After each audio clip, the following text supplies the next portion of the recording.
All right. Hey, fellow babies, this is John. And this is the Babbling Streams of Consciousness. And this is my friend Shannon. Hi. And we're here to talk about narcissism. Yay! Boo. Something. But hopefully we'll educate you about gaslighting and whether or not we should talk about how to leave. You should definitely leave, but sometimes people can't. Just the way it is. And if we should tell the narc they're a narc or not, probably not. But maybe. I don't know. I'm missing one. What was the other one? Gaslighting? Gaslighting? No, I said that. No, trauma bonds. Trauma bonds, yeah. Not Cinnabons, but trauma bonds. Mm-hmm. Yeah, that sounds like fun. Okay, so what do you want to talk about first? I guess we can go with gaslighting. Cool. And so those are the lights in San Diego, right? The gas lights? Mm-hmm. Yeah. I love that place. Is that what we're talking about? No, we're going to talk about... What are we talking about? Well, someone that's going to invalidate your feelings and make you feel like you're crazy, because that's what happens. From personal experience, trying to cope with a situation and talk to a narcissistic partner about it leads to things being said to you like, well, you're just crazy, or you're just making a mountain out of a molehill. You always make a big deal out of nothing, or I'm sorry you feel that way, as if they can excuse your feelings rather than their behavior. Yeah, I remember when it was being done to me,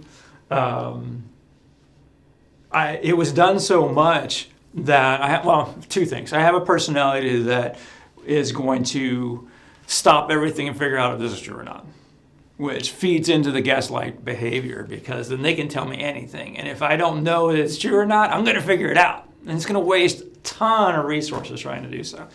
It gets to the point where, man, I thought I was really crazy. I thought that I had no idea what reality was or not. And I had to go to my therapist to ask, am I crazy? Because I felt like I was. I mean, that's how bad the gaslighting was for me, from my person that was doing it to me. And they told me stories that I thought were true, told me stories that I knew weren't true, or at least I thought they weren't true. But they told them in a convincing way, told me that, oh, this happened. And then when I said, does that really happen? I don't remember that. They would tell me, I have cognitive decline. I'm forgetting stuff. I drink too much. This and that. And man, I really felt like I was losing it. Yeah, the point of gaslighting is you're always the one that's wrong. You're always the one that has the wrong perception of a situation. Did you experience almost like a mental fog? Yeah. That was one of the scary things, because my partner would actually ask me verbatim, what did you say? After an argument we'd had, and I have no idea what I said. I don't remember. Yeah. And we would have an argument, or it would be a discussion, or it would be about nothing. And she would say, well, what did you do? And I'm like, fuck, I don't remember. I couldn't remember. I mean, I couldn't. And that was feeding my crazy. And I'm like, oh my God, she's right. Mm-hmm. They're right. I don't know what happened. I am going crazy. It's really scary. You feel out of control. You feel like you can't trust yourself, which they don't want you to trust yourself. They don't want you to trust your instinct. Pay attention to your intuition, that little voice inside you that tells you something's not right. They're trying to train you to not listen to that voice. Yeah, and so they gain the control, they keep the control, and now they're dictating your behavior.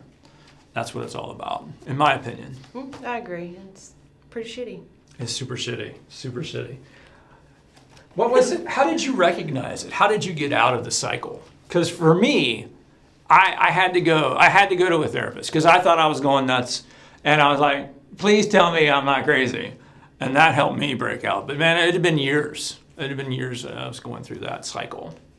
How did you break out? Therapy did help because it was helpful to have someone that was outside of the situation that wouldn't do like most people do and enable the narcissist. Yeah. People don't mean to do that, but they'll say things like, well, they had a tough life, or they've been through so much. Are you sure you're not just being a little bit over dramatic? And they invalidate you. So I had to talk to someone outside the situation. That was helpful. But also keeping notes about arguments, about conversations we had that were important conversations, so that I could look back and say, no, this is what we talked about, this is what was said. That was also very helpful because then I kind of had a leg to stand on. If I felt like I wasn't maybe remembering things, I had something to refer to. Yeah, you know what I started doing? It sounds crazy, and it kind of is crazy. It's not something I would want to do, or I even want to admit to doing.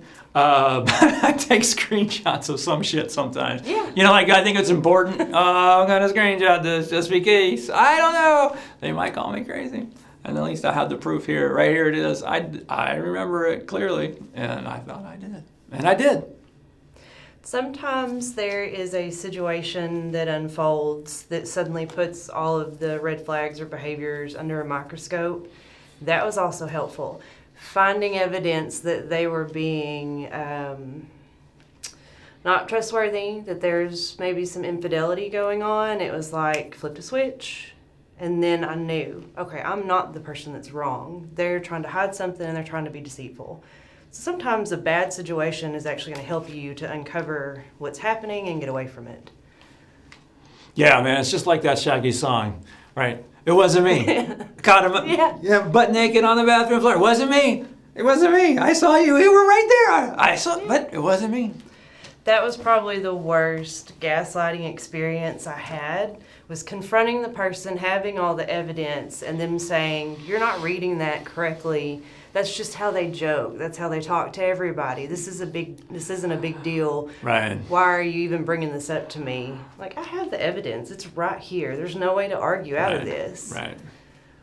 Right. I mean, it's really insidious how they do it. It's I sometimes I can't wrap my head around it. You know, there's this idea that they're evil. And I don't want to say that they are, but man, some of the things they do, that in particular, is really close to that line for me. I mean, why else would you want to do this if not for eroding all of that self-esteem, all of that, balance that the other person had? You take it away, and like we said just a few minutes ago, it's all about that control. If you're just this puddle of mess, don't know what's going on, are confused, in the fog, you don't know how to get out, well, who are you going to call? It's not Ghostbusters. It's not. You're going to call that cool guy. If it was. Right. Why is it? That's what they should have done. Maybe that's going to be like the sequel coming up, Ghostbusters, they save you from narcissists, and they zap. That's not a bad idea. What should you know? What I've been debating this, and I know this is not on our card, but what should we do with them after? So in particular, what can you do? What can we do with these people? Right? Nothing. Little contact, no contact. Like I said before in another interview, we have to go deep. Right, so you don't defend, engage, you don't personalize, and I can never remember the other Explain. Explain. Thank you. You don't have to explain anything. You don't have to explain anything. But if you don't do that, it also means, there's no point in doing it, honestly, because they don't care, and you can talk blue in your face, and it's never going to matter. Right? They know who they are, and they're better than you, and they are. They're not that person. It wasn't me, so they're moving on. That actually, you said you weren't sure, not wanting to call them evil, right? Right. So is the gaslighting, the purpose is to make you feel as inferior as they really feel and as insecure as they really are? Is that what that is? Yeah. Right, because their life is so bad. Their life is they have so much self-loathing that they have to bring you down, because they're also, as you know, they're attracted to attractive people that are high in self-esteem, are successful, are good at what they do, are smart, are compassionate and empathetic. And all of these things, all those qualities they want to have but don't.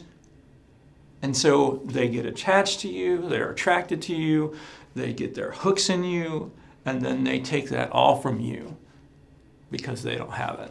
It makes them feel better when you're destroyed. God, that's sad. And that's right. Yeah. You have to remember, hurt people hurt people. Truth. That's true. That's true. And so it comes back, what can we do? Should we expose them as who they are? I mean, we could. But what does it do? But that's it. I mean, I'm I think about this a lot, unfortunately.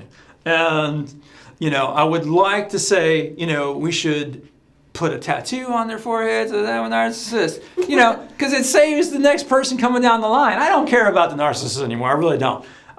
They are who they are, and there's nothing I can do about it. But man, the next victim is killing me. It's killing me. And I had a narc in my life, and there were so many people that passed through there that I felt like I could have done something about. I felt like it. I don't know if it's true or not. Half of me wants to say I know that, more than half. I know that even if I went up and said, yo, don't, it wouldn't have mattered. They would have gone anyway. They didn't know what I knew. They wouldn't have believed me anyway. All I could have done is years later, months later, however long later, would have been able to say, I told you so, but I wouldn't, because that's terrible. But I could have given him a hug, right? Because that's all. I'm sorry, I tried. I don't know what else to do. I wanted to put a tattoo on their forehead, but they wouldn't let me. That's what I'm talking about. What can we do? We can't. I think you're right. I think sadly there's nothing we can do. The way I've started thinking about it is if I tell them they're a narcissist and I tell them the reasons why I believe this or the behaviors that I've seen that fit, all I'm doing is putting bullets in the gun they already have. Yeah. Because they're smart. They are intelligent, so they're going to be able to work around that or use that to gaslight you. Right. And it's not going to change. Right. They know that MPD and therapy, insurance doesn't pay for a treatment because they don't believe that there's any treatment that is actually going to help. And a lot of times, someone with just those narcissistic personality traits, it's the same way. No, you're absolutely right. And I think so that's really what's keeping me from just saying, fuck it, we're going to do it. We're going to give them tattoos. And, but if you do that, obviously the tattoo's not going to come out. But I guess they get fake. I don't know. But I digress. And I'll cut that out. But if we do that, right, all we're doing is, like you said, we're putting bullets in the gun. They are smart. Smart enough to know how to gain the system, right? And if we tell them, we're just giving them ammunition. We're telling them how to beat the system, even better than they already know, and they already know it really well. Really well. So well that, people in the mental health field have a hard time discovering these people. Sometimes they'll even go to couples therapy and they'll sell their story so well, gaslight the therapist so well, that the therapist will side on their side and do more damage than good. Sometimes. Sometimes the best thing you can do is be a support to someone that you know is going through or has gone through a relationship with a narcissist. Because unless you've been through it, it's kind of hard for other people to understand. Right.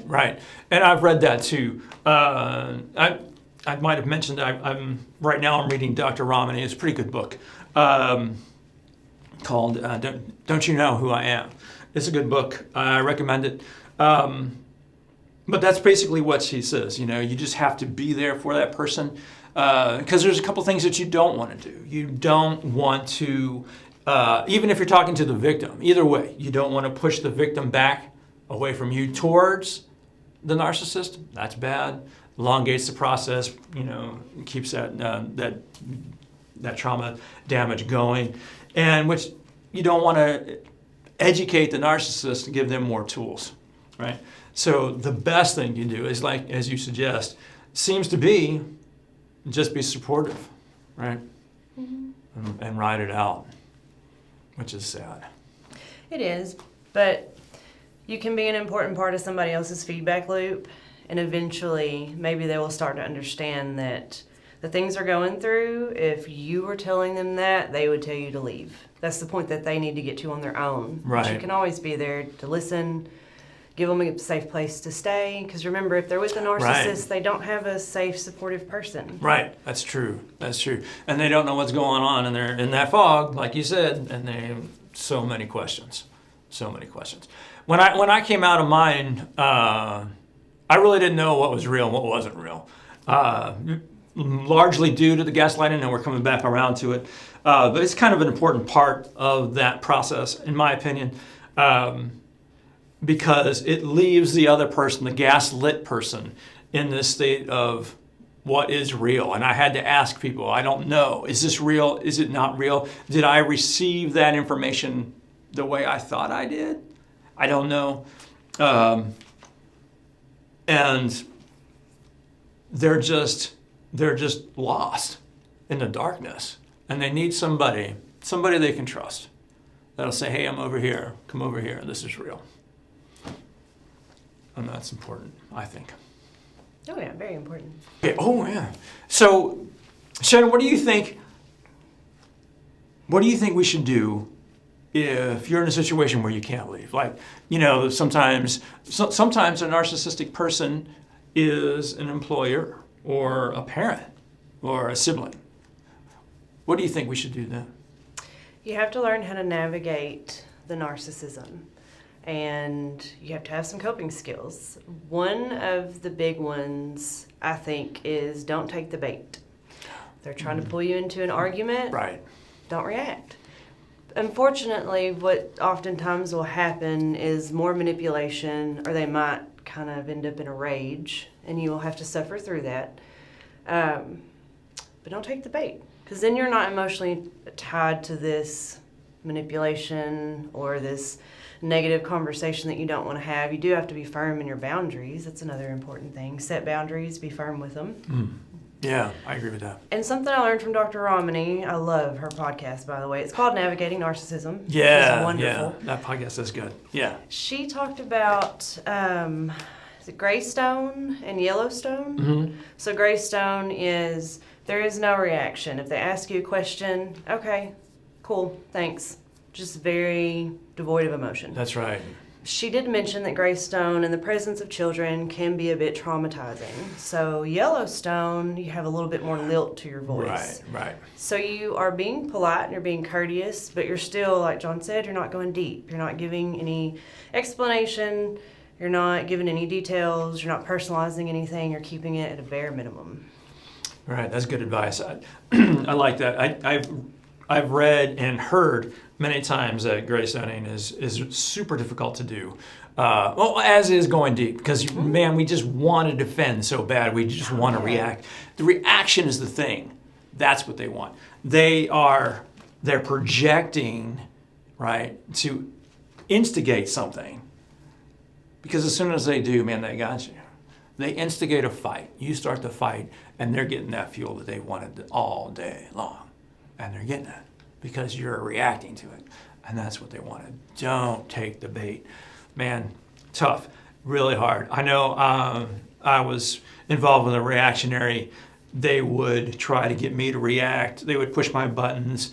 Of course, they're avoiding your boundaries. They're just running them over, right? Mm-hmm. You say things like, I can't really talk about this right now. You get closer to the edge and you're like, we probably should stop talking about this. It's going to get ugly. Doesn't matter. That's what they want. And you just fed them the key, man. You're like, all right, all I got to do is push them a little further and boom, it's on. And then you're that angry guy. You end up being somebody you don't recognize if you take the bait. That's what happened to me. Is I did things that were not commonplace for me. This person did the data mining in the beginning, so they had all this information, so they knew how to push the buttons, and if this didn't work, then they had a backup plan. If that second thing didn't work, they had another backup plan. Yep. So it is hard not to take the bait, and they're going to make it very difficult the longer you choose to stay in that Greystone or that Yellowstone. Right. That's so true. That's true. I'm going to tie this up. Is it okay? Yeah. Okay, cool. All right, Shannon, thanks, man. That was really good stuff, and I'm glad you're here. We're going to go. I'm going to ask you my 1-2 punch. What's your favorite mental health song? And What is your favorite self-care? Give it to me. My favorite mental health song? Yeah, you know, like, Yours. what's my, that's not fair. You're not supposed to do that. What's my final, Mental health song. right now, Sick Boy. Never heard of it. What is Yeah, this? if you don't know, you should check it out. Sick Boy I will by do that. Ren. Oh yeah. Yeah. That's a great one. I don't know. It'd probably have to be something by NF. Okay, fair enough. It's fantastic music. What was the other question? What's your favorite self-care? Probably gardening, doing something in the yard. Oh, Feels that's nice to good. nurture something. Excellent. I love that. That's cool. I like that. Garden, grow something, take care of something that doesn't bite back. Yes. All right, fellow babies. Bye.